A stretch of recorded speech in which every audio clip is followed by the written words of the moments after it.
This incident took place on a summer evening. I was in the front seat with my mother driving, and my twin sister and younger brother were in the back.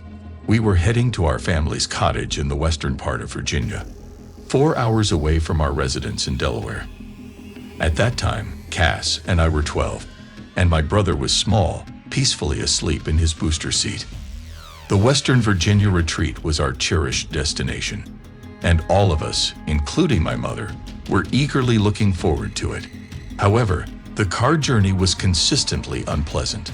The vehicle lacked air conditioning, and since we didn't have smartphones back then, the limited radio stations, not playing religious gospel or idle conversation, were our only source of entertainment during the 4-hour drive.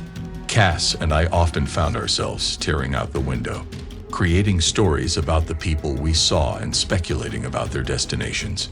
Whenever we passed by truckers, we would attempt to signal them to honk their horns, which was always gratifying when they complied. Here's where the problem started.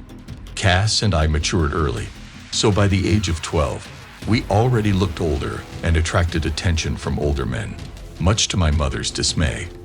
When we were approximately 2 hours away from our cottage, I made eye contact with a trucker and gestured for him to honk the horn on his semi-truck. He grinned and immediately obliged, making me smile back. However, he continued to stare and drive alongside us. He had noticed Cass behind me, my mother, and me, and unfortunately, he took a liking to what he saw. I didn't comprehend some of the gestures he was making until later, and let's just say they were highly inappropriate. When my mom noticed, she instructed me to keep my eyes down and not encourage him by continuing to look. My mother tried to slow down so he would pass, but he matched our speed, staying beside us. Frustrated, my mother accelerated and maneuvered in front of his semi-truck. Nevertheless, he shifted to the slow lane and sped up to catch us again. This continued, regardless of my mother's efforts. He remained alongside us. There were so few cars on the highway that we couldn't easily escape from him. I glanced over, and his seat was elevated enough for us to see his inappropriate actions. Although Cass and I were unaware of what he was doing at the time, my mother understood. At this point, my mother gestured rudely to the man, but he continued to smile, his grin widening. Now, we were nearing a point where the road divided into 2 lanes. The trucker abruptly cut us off and ended up in front of us. We were in such a secluded area that seeing 5 more cars the entire way there would be a miracle. The right lane was against the mountain wall, and to the left, beyond the safety railing, was a steep drop down the mountain.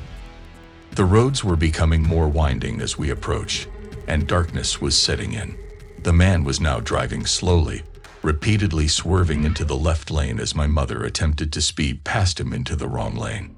My mother grew furious and pressed the gas hard. Now, in the wrong lane, he accelerated, trying to match our speed. Halfway past his truck, as he veered into our lane, forcing us inches from the guardrail, Cass and I were screaming in terror, unable to control ourselves. Our brother woke up and began crying just because we were, and my mother had a death grip on the steering wheel, panic written all over her face. He continued to weave in and out, evidently relishing the fear he was causing. My mother slammed on the brakes, and we swerved to the right, narrowly avoiding colliding with the mountain wall. We came to a stop, angled towards the mountain. He didn't stop and kept driving forward. All I could hear was my heartbeat pounding in my ears. My mother was trembling but took a deep breath. She didn't look at us but struggled to reverse and get us back into the right lane. I briefly feared that even after avoiding being forced off the cliff, we might end up falling backward. After 3 attempts of reversing and pulling forward, we finally managed to re-enter the right lane, traveling no faster than 30 miles per hour. Prone to car sickness, I grabbed the plastic bag in my seat, consoled myself, and vomited from fear. My mother rolled down the windows, and we drove in silence until we reached the last stop before our cabins, about 45 minutes away. It was a small gas station, but it would suffice. We cleaned up, and I brushed my teeth in the dim restroom. We left in complete darkness.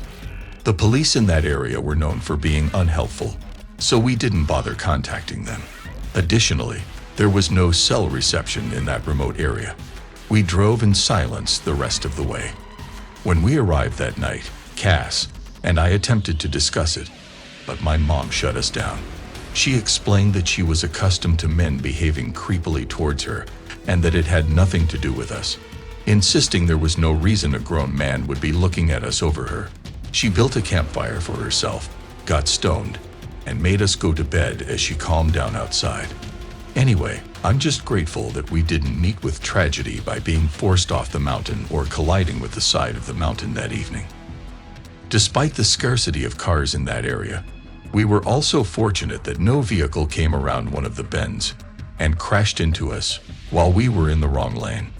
To this day, Cass and I experience significant anxiety while driving, and merely being near semi-trucks triggers overwhelming panic attacks for both of us.